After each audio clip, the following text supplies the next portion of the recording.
Metamorphosis, Chapter 1, Page number 37.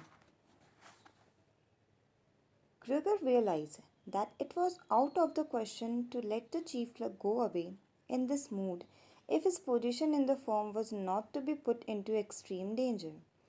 That was something his parents did not understand very well. Over the year, that they had become convinced that this job would provide for Gregor for his entire life. And besides, they had so much to worry about at present that they had lost sight of any thought for the future. Gregor thought did think about the future. The chief clerk had to be held back, calmed down, convinced, and finally won over. The future of Gregor and his family depended on it. If only his sister were here. She was clever. She was already in tears while Gregor was still lying peacefully on his back. And the chief clerk was a lover of women. Surely she would persuade him. She would close the front door in the entrance hall and talk him out of his shocked state. But his sister was not there. Gregor would have to do the job himself. And without considering that he still was not familiar with how well he could move about in his parents' state, or that his speech still might not, or probably would not, be understood. He let go of the door, pushed himself through the opening, tried to reach the chief clerk on the landing, who ridiculously was holding on the banister with both hands. But Gregor fell immediately over and, with a little scream as he sought something to hold on to, landed on his numerous little legs. Hardly had that happened then, for the first time that day, he began to feel all right with his body. The little legs had the solid ground under them to his pleasure. They did exactly as he told them. They were even making the efforts to carry him where he wanted to go. And he was soon believing that all his sorrow would soon be finally at an end. He held back the urge to move the but swayed from side to side as he crouched there on the floor. His mother was not far away in front of him and seemed at first quite engrossed in herself. But then he suddenly jumped up with her arms outstretched and her fingers spread, shouting, "Help, for pity's sake! Help!"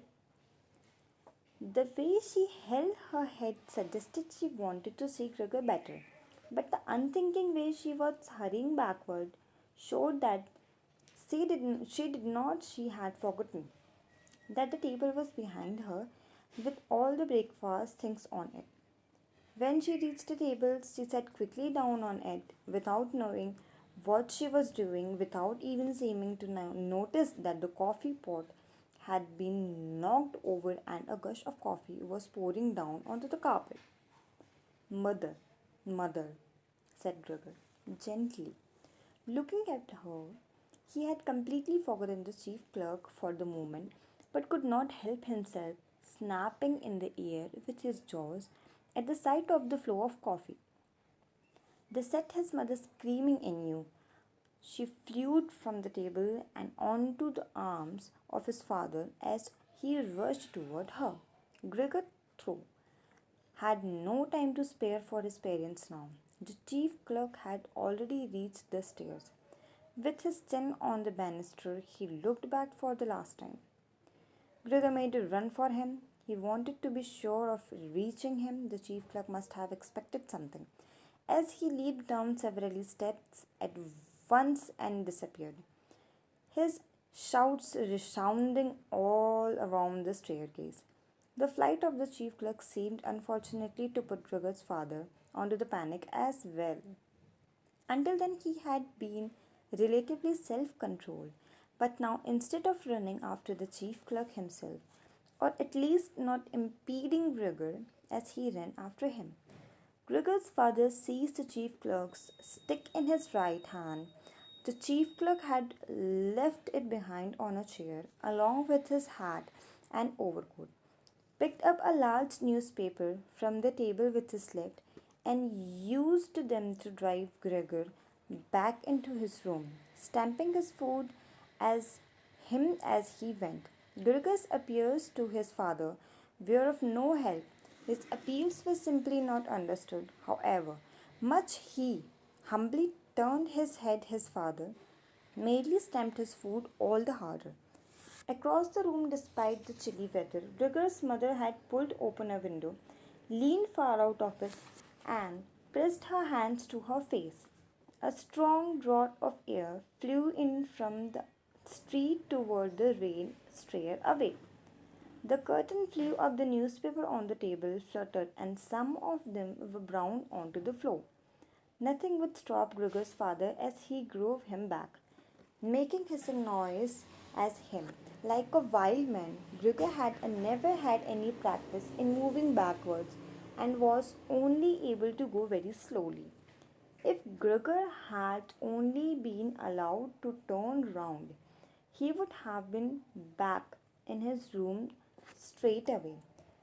But he was afraid that if he took the time to go, that his father would become impatient, and there was the threat of a lethal blow to his back or head from the stick in his father's hand any moment.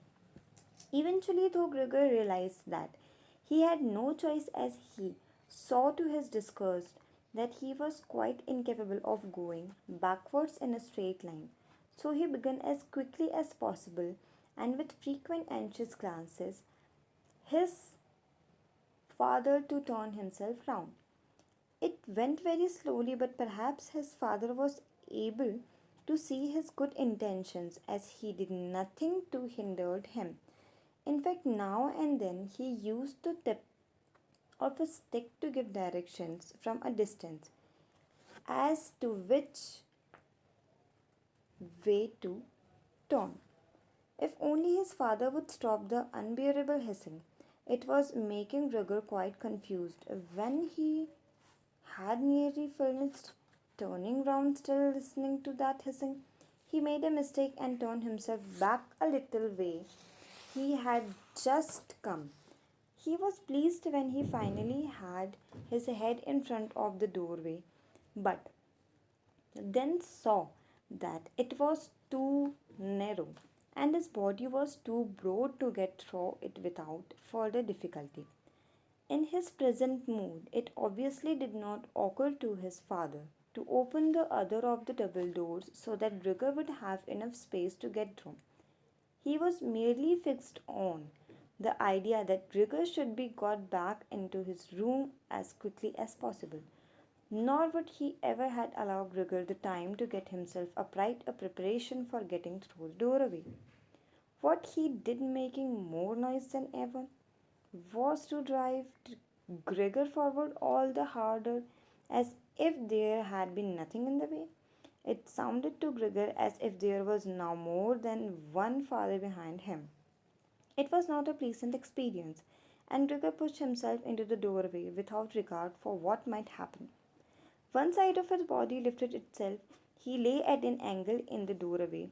One flank scraped on the wide door and was painfully injured, leaving wild brown flecks on it. Soon he was stuck fast and would not have been able to move at all by himself. The little legs along one side hung queerly in the air, while those on the other side were pressed painfully against the ground. Then his father gave him a hefty shove from behind, which released him from where he was held and sent him flying and heavily bleeding deep in his room. The door was slammed shut with the stick, then finally all was quiet. Chapter 1 completed. To be continued in next video.